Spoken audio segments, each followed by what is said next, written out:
नबी या अय्युहल्लज़ीना आमनु सल्लु अलैहि व सल्लिमु तस्लीमा अल्लाहुम्मा सल्लि अला सय्यिदिना मुहम्मदिन व अला आलि सय्यिदिना मुहम्मदिन व बारिक व सल्लिम। मुअज्जिज़ मुहताराम, देश किংবা প্রবাসে যে যেখান থেকে আমাকে দেখছেন সকলকে মোবারকবাদ, আন্তরিকতা, ধন্যবাদ জানাচ্ছি। আসসালামু আলাইকুম ওয়া রাহমাতুল্লাহি ওয়া বারাকাতুহু। মহান রব্বুল আলামিন আহকামুল হাকিমিনের দরবারে লক্ষ কোটি শুকরিয়া আদায় করছি যে আল্লাহ সুবহানাহু ওয়া তাআলা আমাদেরকে রমাদানুল মুবারকের এই বরকতময় রজনী নসিব করেছেন। আলহামদুলিল্লাহ, লক্ষ কোটি দুরুদ এবং সালাতু সালাম আরজ করছি প্যারা নবী সাল্লাল্লাহু আলাইহি ওয়াসাল্লামের প্রতি এবং নবী সাল্লাল্লাহু আলাইহি ওয়াসাল্লামের সাহাবায়ে কিরাম এবং আহলে বাইতের প্রতি। আমরা আজকে আলোচনা করব আল্লাহ সুবহানাহু ওয়া তাআলা কিয়ামত দিবসে যখন কোনো ছায়া থাকবে না, ওই কঠিন মুহূর্তে যেই 7 শ্রেণীর লোককে আরশের নিচে ছায়া দান করবেন।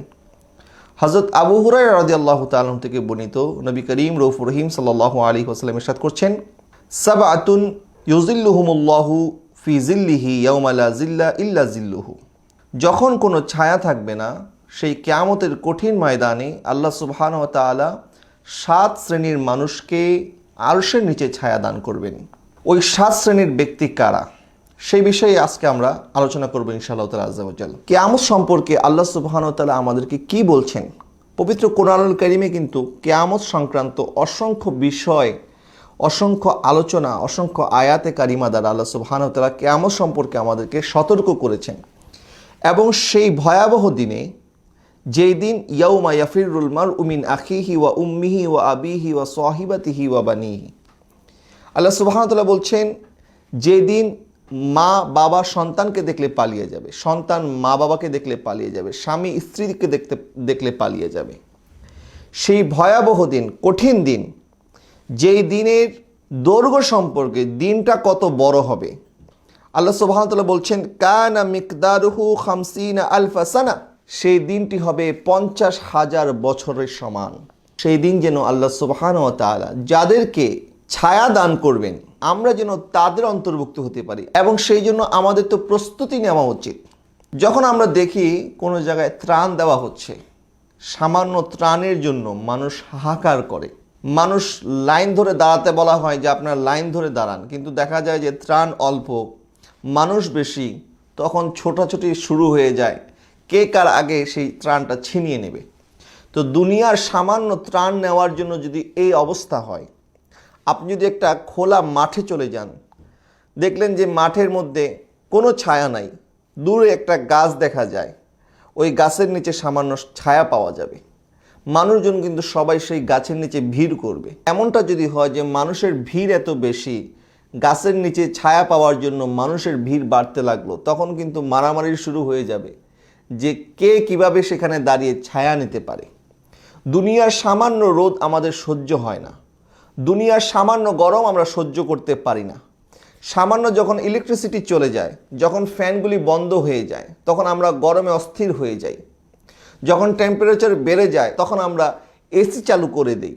আরব দেশগুলিতে যখন 40 ডিগ্রি 50 ডিগ্রি সেলসিয়াস তাপমাত্রায় রোদের তাপ যখন পড়ে, তখন এসি ছাড়া ঘরের মধ্যে বাস করা সম্ভব হয় না, রাস্তার মধ্যে যাওয়া সম্ভব হয় না, জমিনে হাঁটা সম্ভব হয় না, কাজ করা সম্ভব হয় না, এমন গরম।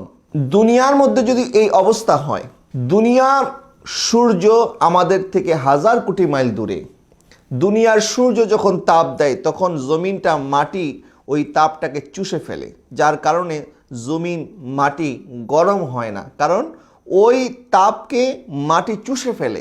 কিন্তু কিয়ামতের ময়দানে এই সূর্যটা আমাদের 1 মাইল দূরত্বের কাছাকাছি চলে আসবে। জমিনে যেমন সূর্যের তাপ জমিন বক্ষণ করে নেয়, কিন্তু কিয়ামতের ময়দানে ওই সূর্যের তাপ কিন্তু জমিন বক্ষণ করবে না, কারণ ওই জমিনটা হবে তামার জমিন। এবং ওই সূর্যের তাপ যখন পড়বে, তখন তামা আরও গরম হয়ে যাবে, এবং সেই মুহূর্তে ওই জায়গার মধ্যে যারা দাঁড়িয়ে থাকবে, তাদের মাথার মগজগুলি টপ টপ করবে। যেমন আমরা পানি গরম করার সময় পানি যখন চুলায় থাকে, পানি যখন ফুটে যায়, পানি যখন গরম হয়ে যায়, তখন পানি যেরকম টপটপ করতে থাকে, ঠিক একইভাবে কিয়ামতের ময়দানে মানুষের মগজগুলি সেরকম টকবক করতে থাকবে। ওই মগজগুলি গলে নাক দিয়ে মুখ দিয়ে বেয়ে বেয়ে পড়তে থাকবে। নবী করিম সাল্লাল্লাহু আলাইহি ওয়াসাল্লাম ইরশাদ করছেন, কিয়ামতের ওই কঠিন ভয়াবহতম দিনে মানুষ ঘামে ডুবে যাবে। তার শরীরের ঘামে তার অবস্থা অনুযায়ী কারো ঘাম তার টাকনো পর্যন্ত হবে, কারো ঘাম হাঁটু পর্যন্ত হবে, কারো ঘাম বুক পর্যন্ত হবে, কারো ঘাম মাথা পর্যন্ত চলে আসবে। এইভাবে ওই ঘামের মধ্যে মানুষ হাবুডুবু খেতে থাকবে। নবীজি সাল্লাল্লাহু আলাইহি ওয়াসাল্লাম বলছেন, ওই ঘাম এতটা দুর্গন্ধযুক্ত হবে, জমিনের মধ্যে যদি এক ফোঁটা ঘাম দেওয়া হতো, জমিনের মধ্যে যত হাইওয়ানাত আছে, পশু পাখি আছে, ওই দুর্গন্ধ সহ্য করতে না পারে তারা মারা যেত। ওই ঘাম কারো হাঁটু পর্যন্ত, কারো টাকনু পর্যন্ত, কারো কোমর পর্যন্ত, কারো বুক পর্যন্ত হবে। আল্লাহ সুবহানাহু ওয়া তাআলা ওই কঠিন ভয়াবহতম দিনে আমাদেরকে যে উপস্থিত হতে হবে, আমরা যে সেই দিন কবর থেকে উঠব, এটা আল্লাহ আমাদেরকে স্মরণ করিয়ে দিচ্ছেন। আল্লাহ বলছেন, আফালা ইয়ালামু ইযা বুসিরা মা ফিল কুবুর, তাদেরকে কবর থেকে উত্থিত করা হবে, এটা কি তারা জানে না? আল্লাহ সুবহানাহু ওয়া তাআলা আমাদেরকে স্মরণ করিয়ে দিচ্ছেন যে একদিন কবর থেকে আমাদেরকে উত্থিত করা হবে, আমাদেরকে কিয়ামতের ময়দানে নিয়ে আসা হবে। এবং দুনিয়াতে তো আমরা মারা যাওয়ার পরে আমাদের ব্যাংক ব্যালেন্স, টাকা পয়সা, বাড়ি গাড়ি, সুন্দর পোশাক, দামি ঘড়ি, দামি আংটি, এগুলি সব আমাদের দুনিয়াতে রেখে যেতে হয়, আমাদের সাথে যায় শুধু কাফনের কাপড়। কিন্তু কিয়ামতের কঠিন ময়দান এমন হবে যখন সেই সামান্য কাফনের কাপড়টা পর্যন্ত আমাদের সাথে থাকবে না। উলঙ্গ অবস্থায় আমাদেরকে কিয়ামতের ময়দানে তোলা হবে। এই কথা যখন আয়েশা সিদ্দিকা রাদিয়াল্লাহু তাআলা আনহা শুনছেন, বললেন, ইয়া রাসূলুল্লাহ, সেদিন যদি আমাদেরকে উলঙ্গ অবস্থায় উঠানো হয়, আমাদের কি অবস্থা হবে? আমরা কি লজ্জা পাবো না? নবীজি বলছেন, আয়েশা, সেদিন মানুষের হুঁশ থাকবে না, কেউ কারো দিকে তাকানোর সময় থাকবে না। কিয়ামতের কঠিন ময়দানে আমার নবী বলছেন, 7 জন ব্যক্তি, 7 শ্রেণীর ব্যক্তি এমন আছে, সেই কঠিন মুহূর্তে আমার আল্লাহ তাদেরকে ডাকবেন এবং বলবেন, কোথায় আছো আমার বান্দারা? আসো, আজকে তোমাদের ভয়ের দিন নয়, আজকে তোমাদের কষ্টের দিন নয়, তোমরা আসো আমার আরশের ছায়ার নিচে আসো, যেই ছায়া ছাড়া অন্য কোনো ছায়া হবে না। আজকে আমরা জানবো কোন 7 শ্রেণী, কোন সৌভাগ্যবানরা সেদিন আরশের নিচে ছায়া পাবেন। নবীজি সাল্লাল্লাহু আলাইহি ওয়াসাল্লাম বলছেন, প্রথম ব্যক্তি ইমামুন আদিলুন, ন্যায়পরায়ণ শাসক, ন্যায়পরায়ণ বিচারক, যে সমাজের মধ্যে আদল এবং ইনসাফ কায়েম করে। আল্লাহ সুবহানাহু ওয়া তাআলা জালেমদেরকে সবচেয়ে বেশি অপছন্দ করেন। আল্লাহ সুবহানাহু ওয়া তাআলা সর্বদা মজলুমের পক্ষে। জালেম যদি মুআহিদ হয়, জালেম যদি মুসলমান হয়, আর মজলুম যদি কাফের হয়, বেঈমান হয়, তারপরে আমার আল্লাহ মজলুমের পক্ষে। আজকে সমাজের মধ্যে আমরা দেখতে পাচ্ছি জুলুম কিভাবে হচ্ছে। আজকে মানুষের অধিকার ছিনিয়ে নেওয়া হচ্ছে, সামান্য ত্রাণ দেওয়া হচ্ছে। বর্তমান এই দুর্যোগময় মুহূর্তেও আজকে দেখছি সমাজের অনেক বড় বড় নেতারা, সমাজপতিরা, যাদের হাতে ক্ষমতা, তারা মানুষের হক নষ্ট করছে, মানুষের চাল চুরি করছে। সরকার থেকে গরিবদের জন্য যে টাকা বরাদ্দ আসছে, সেই টাকা তারা মেরে দিচ্ছে। আজকে এই কঠিন পরিস্থিতিতেও তারা লোভ সম্বরণ করতে পারছে না। বনী ইসরাইলদের উপরে শনিবার দিন মাছ খাওয়া নিষেধ ছিল, মাছ ধরা নিষেধ ছিল। তারা সারা সপ্তাহ মাছ ধরতে পারতো, কোনো বাধা ছিল না। কিন্তু আল্লাহ সুবহানাহু ওয়া তাআলা যখন বললেন যে শনিবার দিন তোমরা মাছ ধরতে পারবে না, মাছ খেতে পারবে না, কারণ শনিবার দিন ওই নদী এবং সমুদ্রের মাছরা পারে চলে আসতো এবং সেখানে তারা খেলাধুলা করত, আল্লাহর জিকির করত, এটা আল্লাহর বড় ভালো লাগতো। কিন্তু ওই অবাধ্য বনী ইসরাইলের উম্মতরা তারা ভাবলো যে ঠিক আছে, আল্লাহ যখন আমাদেরকে শনিবার দিন মাছ খাওয়াকে নিষেধ করেছেন, তাহলে আমরা এক কাজ করি, আমরা শনিবার দিন মাছ খাবো না। বরং তারা কিছু গর্ত করলো, যে গর্তের মধ্যে ওই মাছগুলি এসে পড়ে যেত এবং তারা ওই জায়গার মধ্যে জাল বিছিয়ে রাখতো, যেন সেখান থেকে মাছগুলি বের হতে না পারে। তখন তারা শনিবার দিন শেষ হয়ে গেলে সেখান থেকে তারা মাছগুলি বের করতো, তারপরে খেত। তারা আল্লাহর সাথে ধোঁকাবাজি করার চেষ্টা করেছে, আল্লাহর সাথে প্রতারণা করার চেষ্টা করেছে। আল্লাহ সুবহানাহু ওয়া তাআলা তাদেরকে এমন আযাব দিলেন, তাদেরকে বানর বানিয়ে দিয়েছে। সামান্য মাছ খাওয়ার বিধানকে অমান্য করার কারণে বনী ইসরাইলের উপরে এত বড় আযাব হয়েছে। কিন্তু আমরা উম্মতে মুহাম্মদী হওয়ার কারণে আমার নবী রাহমাতুল লিল আলামিনের খাতিরে আমার আল্লাহ, আমরা এর চাইতে বড় বড় গুনাহ করার পরেও আমার আল্লাহ আমাদেরকে দুনিয়াতে আযাব দিচ্ছে না। আল্লাহ সুবহানাহু ওয়া তাআলা ইরশাদ করছেন, ওয়া মা কানা আল্লাহু লিয়ুআযযিবাহুম ওয়া আনতা ফীহিম। হাবিব, আপনি যখন এখানে আছেন, আপনি থাকার কারণে আমি তাদেরকে আযাব দেব না। আপনি তাদের মধ্যে আছেন, যার কারণে আমি তাদেরকে আযাব দিচ্ছি না। আমার নবী রাহমাতুল লিল আলামিনের খাতিরে আমরা এত বড় বড় গুনাহ করে পার পেয়ে যাচ্ছি। শুধুমাত্র মাছ খাওয়ার বিধানকে অমান্য করে বনী ইসরাইলের উম্মতরা বানর হয়ে গিয়েছিল, আর আজকে আমাদের সমাজের গরিব মানুষের হক ছিনিয়ে নেওয়া হচ্ছে। সমাজের মধ্যে এত অন্যায় হচ্ছে, অবিচার হচ্ছে, তারপরও আমার আল্লাহ কেন আযাব দিচ্ছে না? শুধুমাত্র আমার নবীর উম্মত হওয়ার কারণে আল্লাহ পাক আমাদেরকে আযাব দিচ্ছে না। কিন্তু এর অর্থ এই নয় এই জুলুম করে কেউ পার পেয়ে যাবে। যাররা যাররা পরিমাণ জুলুমের হিসাব তাকে দিতে হবে। আল্লাহ সুবহানাহু ওয়া তাআলা সামান্য সময় আমাদেরকে সুযোগ দিয়েছেন, কিন্তু এই জুলুম করে কি আমরা পার পেয়ে যাব? কখনোই না। রাসূল করিম সাল্লাল্লাহু আলাইহি ওয়াসাল্লাম বলছেন, কিয়ামতের ময়দানে ওই ব্যক্তি বড় অসহায় হবে, সবচাইতে বড় গরিব হবে, যে ব্যক্তি অনেক নামাজ নিয়ে উঠবে, অনেক তাহাজ্জুদ নিয়ে উঠবে, অনেক ইবাদত নিয়ে উঠবে, কিন্তু সে দুনিয়াতে কারো উপরে জুলুম করেছিল, কাউকে কষ্ট দিয়েছিল। তখন আল্লাহ সুবহানাহু ওয়া তাআলা ওই জালেম এবং মাজলুমকে মুখোমুখি করবেন। তখন ওই জালেমের যত নামাজ আছে, রোজা আছে, হজ আছে, যাকাত আছে, তাহাজ্জুদ আছে, কোরআন তেলাওয়াত আছে, নফল ইবাদত বন্দেগী আছে, তখন ওই জালেমের ইবাদতগুলিকে মজলুমকে দিয়ে দেওয়া হবে। তারপরেও যদি মজলুম সন্তুষ্ট না হয় এবং তার শাস্তি পরিপূর্ণ না হয়, তখন আল্লাহ বলবেন, এখন এই মজলুমের গুনাহগুলি জালেমকে দিয়ে দাও। কি ভয়াবহ অবস্থা হবে! তাহলে সামান্য একজনের সাথে জুলুম করলে যদি এই পরিণতি হয়, তাহলে যারা রাষ্ট্র পরিচালনা করছেন, যাদের একটা কথায় হাজার হাজার মানুষের অধিকার নষ্ট হয়ে যায়, যাদের সামান্য একটা সিগনেচারে মানুষের হক নষ্ট হচ্ছে, যাদের সামান্য একটা কথার কারণে, বিচারের কারণে, অন্যায়ের কারণে হাজার হাজার লক্ষ লক্ষ মানুষ কষ্ট পাচ্ছে, তাদের কি অবস্থা হবে? সেই জন্য যারা দেশ পরিচালনার দায়িত্বে আছেন এবং সমাজের নেতৃস্থানীয় যারা আছেন, তারা যদি জালেম হয়, তাহলে কিন্তু ওই সমাজের উপরে আল্লাহর গজব নেমে আসে, আযাব নেমে আসে। আর যদি সমাজের নেতারা, দেশ পরিচালনা যারা করছেন, রাষ্ট্রপ্রধান যিনি আছেন, তিনি যদি আদল এবং ইনসাফ করেন, সমাজের মধ্যে ন্যায় প্রতিষ্ঠা করেন, তখন আমার আল্লাহ তাকে আরশে আজিমের ছায়া দান করবেন কিয়ামতের ময়দানে। নবীজি সাল্লাল্লাহু আলাইহি ওয়াসাল্লাম বলছেন, দ্বিতীয় শ্রেণীর লোক যাদেরকে আল্লাহ সুবহানাহু ওয়া তাআলা হাশরের ময়দানে আরশে আজিমের ছায়া দান করবেন, আর তারা কারা? ওয়াশাবু নাশআ ফি ইবাদাতিল্লাহি। যুবক, যে যুবক তার যৌবন বয়সে ইবাদত বন্দেগীতে কাটিয়েছে। যুবক অবস্থায় একটি জোশ থাকে, একটি জজবা থাকে, একটি ক্ষমতা থাকে, সব কিছু হাসিল করার একটা চেতনা থাকে যে আমি যা খুশি তাই করতে পারবো। এমন অবস্থায় যখন বান্দা তার যৌবনকে কন্ট্রোল করবে এবং আল্লাহ সন্তুষ্টির জন্য কাজ করবে, আল্লাহকে রাজি খুশি করার জন্য ইবাদত বন্দেগীতে সময়কে কাটিয়ে দেবে, নবীজি বলছেন আল্লাহ সুবহানাহু ওয়া তাআলা ওই যুবককে কিয়ামতের ময়দানে আরশে আজিমের ছায়া দান করবেন।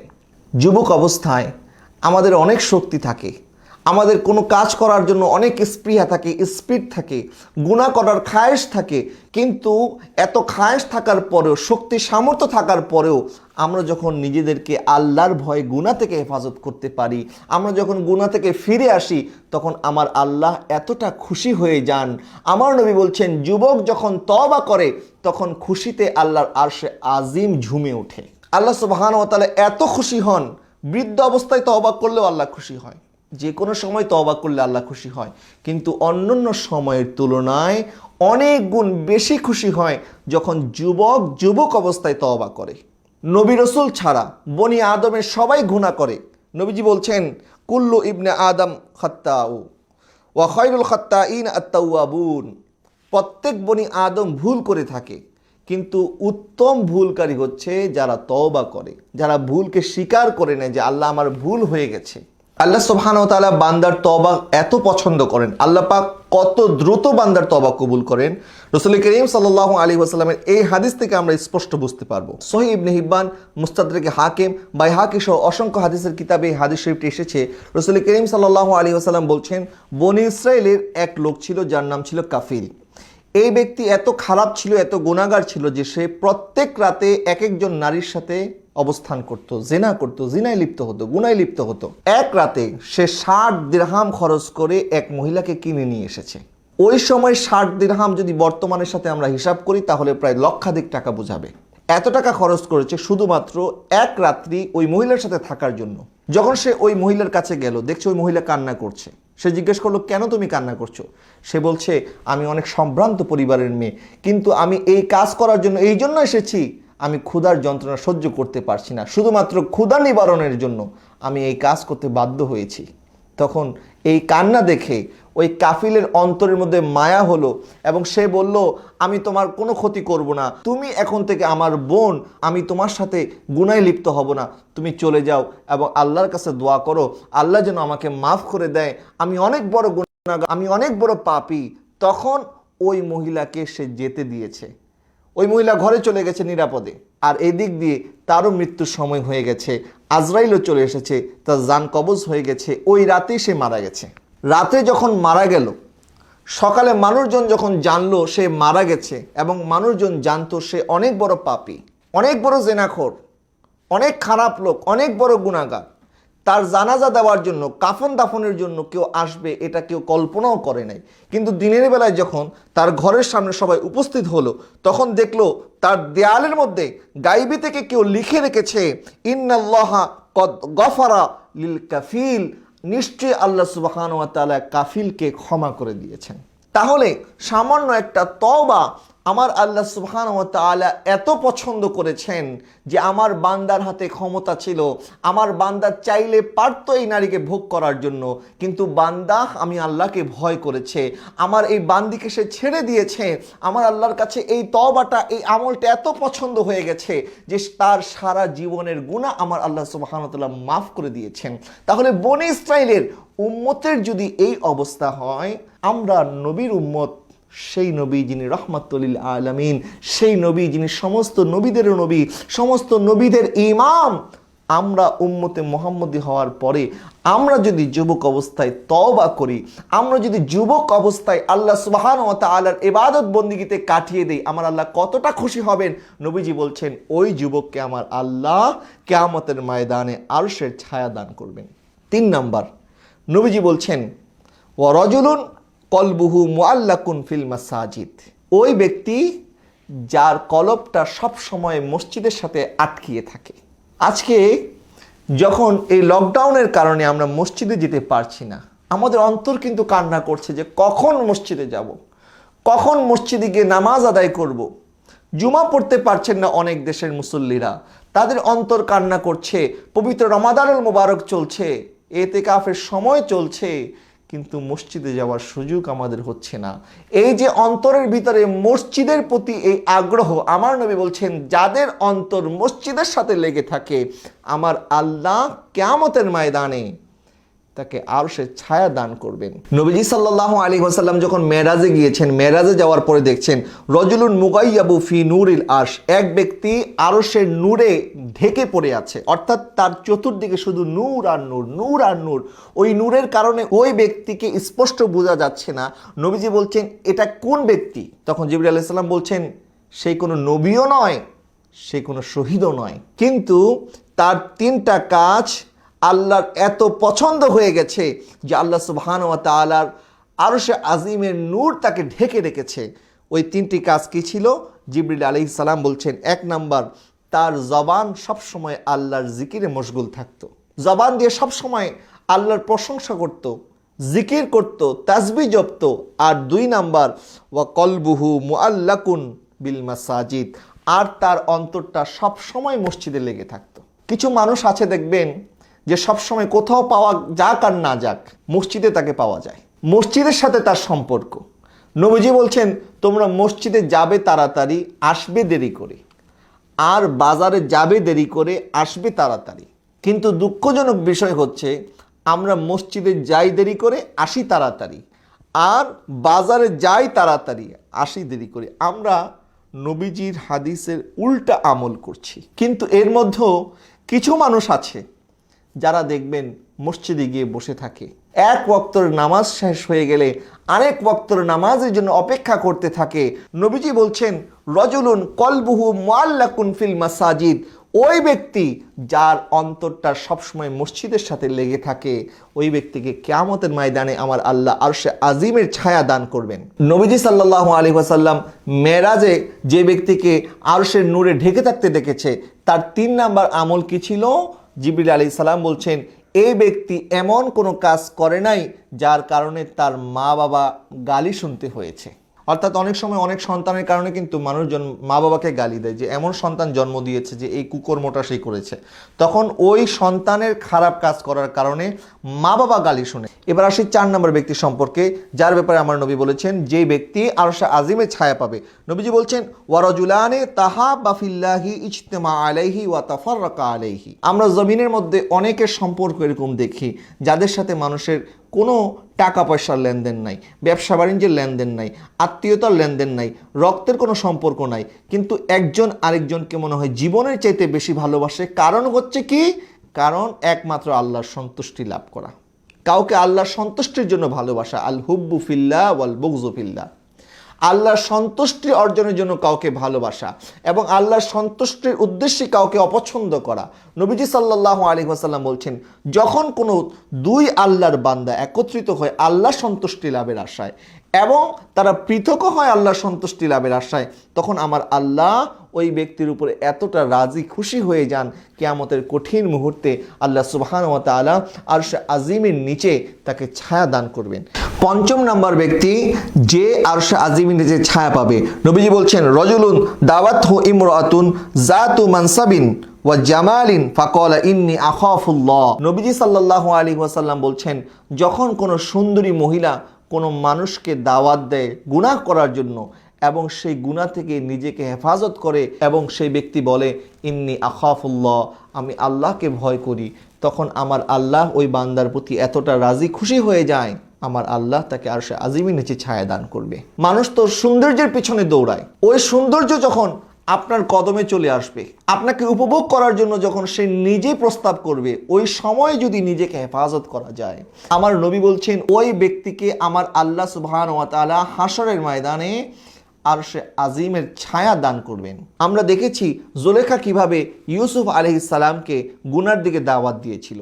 যখন ওই জুলেখা যে সুন্দরী ছিল, ক্ষমতাসীন ছিল এবং ইউসুফ আলাইহিস সালামকে পাওয়ার জন্য সে অনেক চেষ্টা করেছে, শেষমেশ একবার হযরত ইউসুফ আলাইহিস সালামকে এক কামরায় নিয়ে গেল, যে কামরার বাইরে 7টা দরজা ছিল। ওই জুলেখা 7টি দরজা বন্ধ করে দিল, ঘরের যত জানালা ছিল সেই জানালাগুলি বন্ধ করে দিল, এমনকি একটি মোটা কাপড় দিয়ে সে যে মূর্তির পূজা করত সেই মূর্তির চেহারাকে ঢেকে দিয়েছে। তার বিশ্বাস ছিল হয়তো আমার মূর্তি আমার গুনাহ দেখে ফেলবে। হযরত ইউসুফ আলাইহিস সালামকে ওই কামরায় নেওয়ার পরে জুলেখা বলছে, ইউসুফ এখন তো তুমি আমাকে ভোগ করতে পারো, কারণ কেউ দেখবে না, চতুর্দিকে বন্ধ। ইউসুফ আলাইহিস সালাম বলছেন, জুলেখা তুমি আমাকে পাওয়ার জন্য সমস্ত কিছু বন্ধ করে দিয়েছো, তোমার এই মূর্তির উপরে কাপড় ঢেলে দিয়েছো, অথচ তোমার এই মূর্তি কিন্তু দেখতে পায় না, কিন্তু আমি ওই আল্লাহর ইবাদত করি যে আল্লাহ সর্ব অবস্থায় আমাকে দেখছেন, সুতরাং কেন আমি আল্লাহকে ভয় করব না? অবশ্যই আমি ওই আল্লাহকে ভয় করি। ইউসুফ আলাইহিস সালাম তার প্রস্তাবকে প্রত্যাখ্যান করলেন। ঠিক একইভাবে যখন কোনো ব্যক্তি, কোনো নারী যদি পুরুষকে প্রস্তাব দেয় অথবা কোনো পুরুষ যদি নারীকে প্রস্তাব দেয় এবং ওই নারী বা পুরুষ যদি এইভাবে ফিরিয়ে দেয় যে নিশ্চয়ই আমি আল্লাহকে ভয় করি, এই গুনাহ আমার দ্বারা করা সম্ভব নয়, তখন আমার আল্লাহ এত খুশি হয়ে যান, আমার নবী বলছেন ওই ব্যক্তিকে কিয়ামতের ময়দানে আরশে আজিমের ছায়া আমার আল্লাহ দান করবেন। ও রাজুলুন তাসাদ্দাকা বিসাদাকাতিন ফাআখফাহা হাত্তা লা তা'লামা শিমালুহু মা ইউনফিকু ইয়ামিনুহু। অর্থাৎ ওই ব্যক্তি যে এমনভাবে দান করে, এমন গোপনে দান করে যে ডান হাত কি দান করেছে বাম হাত জানে না। গোপনে দান করাকে আমার আল্লাহ অনেক বেশি পছন্দ করেন, কারণ গোপনে দান করলে সেখানে কোনো রিয়া থাকে না। অনেক সময় দান করার পরে আমাদের মধ্যে রিয়া চলে আসে, অর্থাৎ আমি দান করেছি এটা যেন মানুষ দেখে, মানুষের বাহবা পাওয়ার জন্য, মানুষকে দেখানোর জন্য অনেক সময় অনেকে দান করে থাকে। নবীজি সাল্লাল্লাহু আলাইহি ওয়াসাল্লাম বলছেন, যে ব্যক্তি এমন গোপনভাবে দান করে যে সেই তার বাম হাত জানে না ডান হাত কি দান করেছে, তখন ওই ব্যক্তিকে আল্লাহ সুবহানাহু ওয়া তাআলা আরশে আজিমের ছায়া দান করবেন।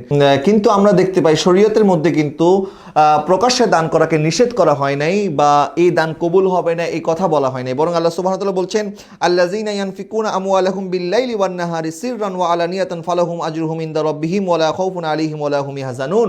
যে ব্যক্তি দিনে এবং রাতে দান করে, প্রকাশ্যে অথবা গোপনে দান করে, আল্লাহ সুবহানাহু ওয়া তাআলার কাছে তাদের জন্য উত্তম জাযা রয়েছে এবং তাদের কোনো ভয় নাই, তাদের কোনো চিন্তাও নাই। এই আয়াতে কারিমা থেকে কিন্তু আমরা দেখতে পাই যে গোপনেও দান করা যাবে, প্রকাশ্যেও দান করা যাবে, কিন্তু প্রকাশ্যে দান করার সময় যেন রিয়া আমাদের অন্তরে না আসে, কারণ রিয়া যদি চলে আসে অথবা আমরা দান করার পরে যদি মানুষকে খোঁটা দিই, তাহলে সেই দান কিন্তু আমাদের কোনো কাজে আসবে না। আল্লাহ বলছেন, ইয়া আইয়ুহাল্লাযীনা আমানু লা তুবতিলু সাদাকাতিকুম বিল মান্নি ওয়াল আযা। তুমি দান করে খোঁটা দিবে না, দান করে কষ্ট দিবে না, তাহলে তোমার এই দান বাতিল হয়ে যাবে। তোমরা তোমাদের দানকে বাতিল করিও না মানুষকে কষ্ট এবং খোঁটা দেওয়ার মাধ্যমে। অনেক সময় আমরা দেখছি যে মানুষ দান করছে, আবার মানুষকে খোঁটাও দিচ্ছে নিজের নাম কামাই করার জন্য, যে কাউকে সামান্য ত্রাণ দিচ্ছে, একটা ছবি তুলে আবার এটা ফেসবুকে ভাইরাল করে দিল। এরকম করে মানুষের গরিবী নিয়ে তামাশা করা যাবে না, কারণ সেও আল্লাহর বান্দা। আপনি যদি কারো এই অসহায়ত্বকে নিয়ে তামাশা করেন, আপনি যদি তার এই গরিবী অবস্থাকে খাটো করে দেখেন, হয়তো এক সময় আপনাকেও সেই লাইনে আসতে হবে। আপনি কারো বাবার একটি ছবি ফেসবুকে দিয়ে দিলেন, তাকে আপনি দান করছেন, তখন তার সন্তানরা যখন ফেসবুকে সেই ছবিটা দেখে, সন্তানের কলিজাটা তখন ফেটে যায় যে আমার বাবা আজকে গরিব হওয়ার কারণে, আমরা গরিব হওয়ার কারণে আজকে মানুষ আমাদেরকে নিয়ে তামাশা করছে। এমনও তো হতে পারে আপনার সন্তানকেও একদিন এরকম লাইনে দাঁড়াতে হতে পারে, এমন তো অহরহ আমরা দেখছি। সুতরাং আমরা মানুষের এই গরিবী অবস্থাকে যেন কটাক্ষ না করি, মানুষের গরিবী অবস্থার সুযোগ যেন আমরা না নেই, মানুষকে যেন কষ্ট না দিই। নবীজি বলছেন, যখন কোনো বান্দা দান করে তার বাম হাত জানে না ডান হাত কি দান করেছে, ওই ব্যক্তিকে আল্লাহ সুবহানাহু ওয়া তাআলা আরশে আজিমের ছায়া দান করবেন। এবং সর্বশেষ 7 নম্বরে নবীজি সাল্লাল্লাহু আলাইহি ওয়াসাল্লাম বলছেন, ওই ব্যক্তিকে আল্লাহ সুবহানাহু ওয়া তাআলা আরশে আজিমের নিচে ছায়া দান করবেন। ওয়া রাজুলুন যাকারাল্লাহু খালিয়ান ফাফাদাত আইনাহু। যে ব্যক্তি একাকী আল্লাহর ইবাদত করে এবং যখন ইবাদত করে তখন আল্লাহর প্রেমে তার 2 চোখ বেয়ে বেয়ে পানি পড়ে। আল্লাহ সুবহানাহু ওয়া তাআলা বান্দার এই অবস্থাকে এত বেশি পছন্দ করেন, বান্দার চোখের পানিকে আল্লাহ পাক এত বেশি পছন্দ করেন। হযরত ইমাম জাফর আস-সাদিক রাদিয়াল্লাহু তাআলা আনহু বলছেন, আল্লাহ সুবহানাহু ওয়া তাআলা একবার ঈসা আলাইহিস সালামকে ওহী করলেন। ঈসা আলাইহিস সালাম বলছেন, ইয়া রাব্বি বারি তাআলা, আমি আপনার কাছে কি তোহফা পেশ করতে পারি, আপনি কি পেলে খুশি হন? তখন আল্লাহ সুবহানাহু ওয়া তাআলা ঈসা আলাইহিস সালামকে ওহী করছেন, বলছেন, হাবলি মিন আইনাইকা দুমু ওয়া মিন কলবিকাল খুশু ওয়াকহিল আইনিকা বিমাইলিল হুজ। আল্লাহ বলছেন, ঈসা আমার কাছে তো সব আছে, তুমি যদি আমার কাছে তোহফা পেশ করতে চাও তাহলে 2টা জিনিসের মাধ্যমে তোহফা পেশ করো। একটি হচ্ছে তোমার চোখের পানি, আরেকটি হচ্ছে তোমার অন্তরের মধ্যে যে খুশু এবং খুদু আছে, এই 2টা জিনিস আমার কাছে তুমি পেশ করো। আমি আল্লাহ এই 2টা জিনিসকে বড় ভালোবাসি। আল্লাহ বান্দার চোখের পানিকে অত্যন্ত ভালোবাসেন। হযরত আব্দুল্লাহ ইবনে আব্বাস রাদিয়াল্লাহু তাআলা আনহু বলছেন, নবীজি সাল্লাল্লাহু আলাইহি ওয়াসাল্লাম ইরশাদ করছেন, ওই চোখকে কখনো জাহান্নামের আগুন স্পর্শ করবে না যেই চোখ দিয়ে আল্লাহর জন্য ক্রন্দন করা হয়েছে, আল্লাহকে রাজি খুশি করার জন্য যে চোখ দিয়ে পানি পড়েছে, যে চোখ আল্লাহর জন্য কেঁদেছে, ওই চোখকে কখনোই জাহান্নামের আগুন স্পর্শ করবে না। সুবহানাল্লাহ। তাহলে আমরা এই হাদিসে পাক থেকে যেটা জানলাম, যে 7 শ্রেণীর মানুষকে আল্লাহ সুবহানাহু ওয়া তাআলা কিয়ামতের কঠিন মুহূর্তে আরশে আজিমের নিচে ছায়া দান করবেন। সেই 7 শ্রেণীর মানুষ কারা সেটা আবার একসাথে জেনে নেই। আর নবীজি সাল্লাল্লাহু আলাইহি ওয়াসাল্লাম বলছেন, 1 নাম্বার ইমামুন আদিলুন, ন্যায়পরায়ণ শাসক। 2 নাম্বার ওয়াশাবুন নাশা ফি ইবাদাতিল্লাহি, যে যুবক অবস্থায় আল্লাহ সুবহানাহু ওয়া তাআলা ইবাদতের মধ্যে তার যৌবনকে কাটিয়েছেন। 3 নাম্বার ওয়ারাজুলুন কলবুহু মুআল্লাকুন ফিল মাসাজিদ, ওই ব্যক্তি যার কলবটা মসজিদের সাথে লেগে থাকে। 4 নাম্বার ওয়ারাজুলানে তাহাব্বা ফিল্লাহি ইজতিমাআন আলাইহি ওয়া তাফাররাকা আলাইহি, ওই ব্যক্তিদ্বয় যারা আল্লাহর জন্য একে অপরকে ভালোবাসে, একত্রিত হয়েছে এবং পৃথক হয়ে গেছে। 5 নাম্বার ওয়ারাজুলুন দাআতহু ইমরাআতুন যাতু মানসাবিন ওয়া জামালিন ফাকালা ইন্নী আখাফুল্লাহ, যখন কোনো সুন্দরী মহিলা কাউকে দাওয়াত দেয় গুনার জন্য এবং সে গুনাহ থেকে ফিরে আসে এবং সে বলে আমি আল্লাহকে ভয় করি। এবং 6 নাম্বার ওয়ারাজুলুন তাসাদ্দাকা বিসাদাকাতিন ফাআখফাহা হাত্তা লা তা'লাম শিমালুহু মা ইউনফিকু ইয়ামিনুহু, যে তার বাম হাত জানে না ডান হাত কি দান করেছে, এমন গোপনভাবে দান করে। এবং সর্বশেষ 7 নাম্বার ওয়ারাজুলুন যাকারাল্লাহ খালিয়ান ফাফাদাত আইনাহু, যে একাকী আল্লাহর ইবাদত বন্দেগী করে এবং আল্লাহর প্রেমে তার 2 চোখ বেয়ে বেয়ে পানি পড়ে। এই 7 শ্রেণীর ব্যক্তিকে কিয়ামতের কঠিন মুহূর্তে আল্লাহ সুবহানাহু ওয়া তাআলা আরশে আজিমের ছায়া দান করবে। আল্লাহ সুবহানাহু ওয়া তাআলা যেন আমাদেরকে এই 7 শ্রেণীর ব্যক্তিদের অন্তর্ভুক্ত হওয়ার তৌফিক দান করে, আমাদেরকেও যেন কিয়ামতের কঠিন মুহূর্তে আমাদেরকে সে আরশে আজিমের ছায়া দান করে, যখন কোনো ছায়া থাকবে না। আমিন ওয়া আখির দাওয়ানা আনিল হামদুলিল্লাহি রাব্বিল আলামিন। ওয়াসসালামু আলাইকুম ওয়া রাহমাতুল্লাহি ওয়া বারাকাতুহু।